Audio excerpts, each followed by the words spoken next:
تو مجھے ایک حدیث پاک یاد آ گئی. میں نے کہا اصل موضوع شروع کرنے سے پہلے آپ کو وہ حدیث پاک سنا دیں. ممکن ہے بہت سوں کا عقدہ حل ہو جائے، ذہنوں کی الجھن حل ہو جائے، اور کئیوں کی ضرورت علمی پوری ہو جائے. نوٹ کر لیں، صحیح بخاری کی حدیث ہے. کون سی؟ صحیح بخاری. حدیث صحیح ہے، اور بخاری شریف کی کتاب العیدین. کون سی کتاب؟ کتاب العیدین میں حدیث آئی ہے، اور راوی اس حدیث کی ام المومنین حضرت عائشہ صدیقہ رضی اللہ تعالی عنہ خود ہیں. اب اس سے بڑی سند تو کوئی نہیں ہو سکتی کہ راوی ام المومنین عائشہ صدیقہ ہوں رضی اللہ تعالی عنہ، اور کتاب صحیح بخاری کی ہو، اور حدیث اسناد میں بھی صحیح ہو. ام المومنین عائشہ صدیقہ رضی اللہ تعالی عنہ فرماتی ہیں کہ عید کا دن تھا،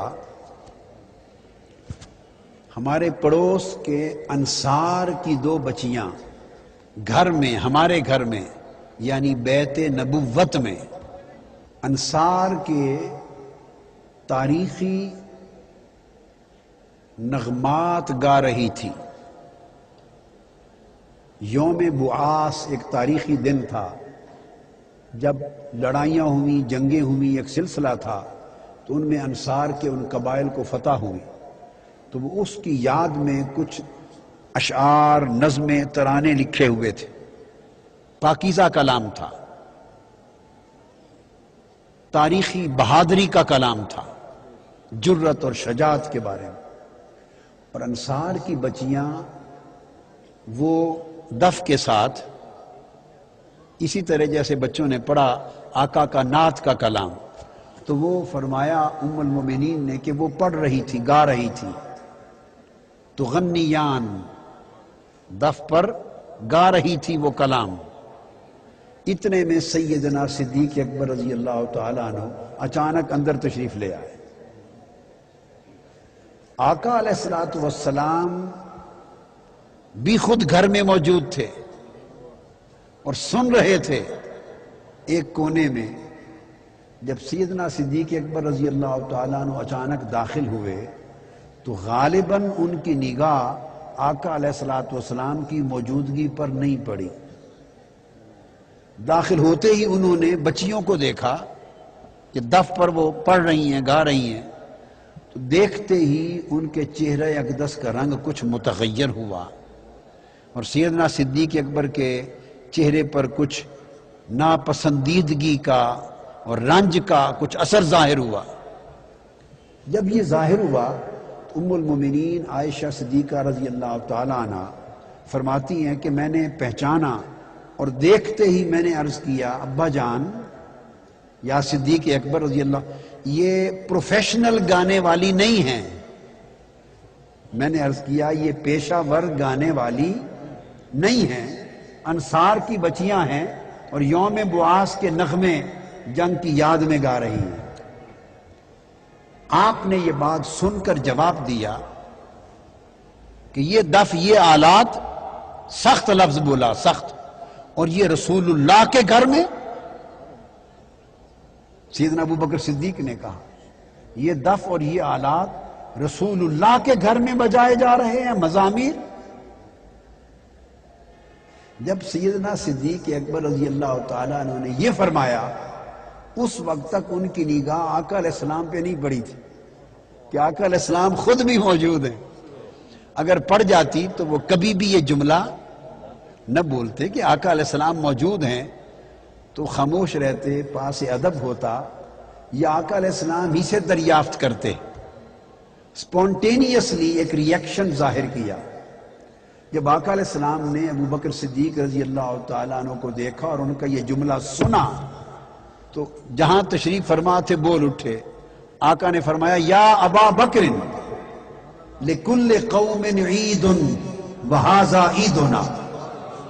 فرمایا ابو بکر انہیں کچھ نہ کہو، انہیں کچھ نہ کہو، ہر قوم کی ایک عید ہوتی ہے، ہر قوم کی ایک عید ہوتی ہے، خوشی کا دن ہوتا ہے، آج ہمارا عید کا دن ہے، انہیں پڑھ لینے دو۔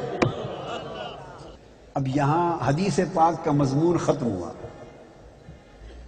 اس حدیث سے میں نے کچھ چیزیں استنباط کی ہیں، کچھ چیزوں کا استنباط کیا، کچھ چیزوں کو ثابت کیا، کچھ چیزوں کو اخذ کیا اس حدیث پاک سے۔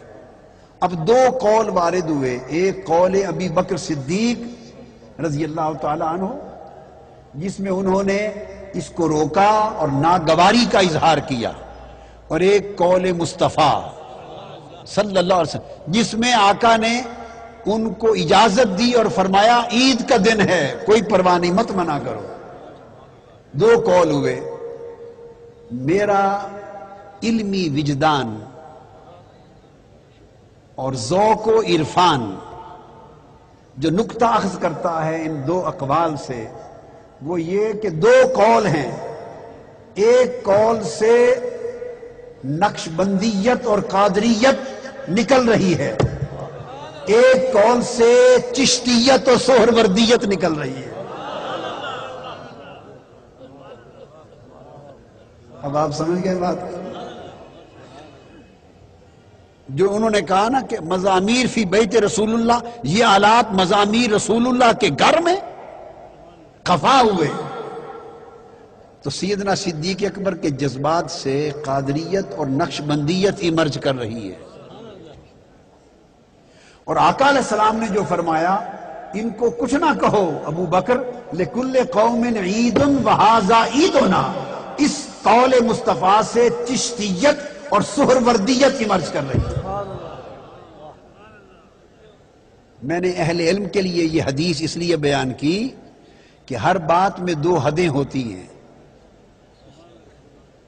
اور خیر الامور اوسطها، حضور کو فرمایا، حضور کی امت کو کنتم خیر امت، ایک یہ حد بھی ہے، ایک یہ حد بھی ہے، یہ حد ایک ذوق پر قائم ہے اور یہ حد ایک ذوق پر قائم ہے۔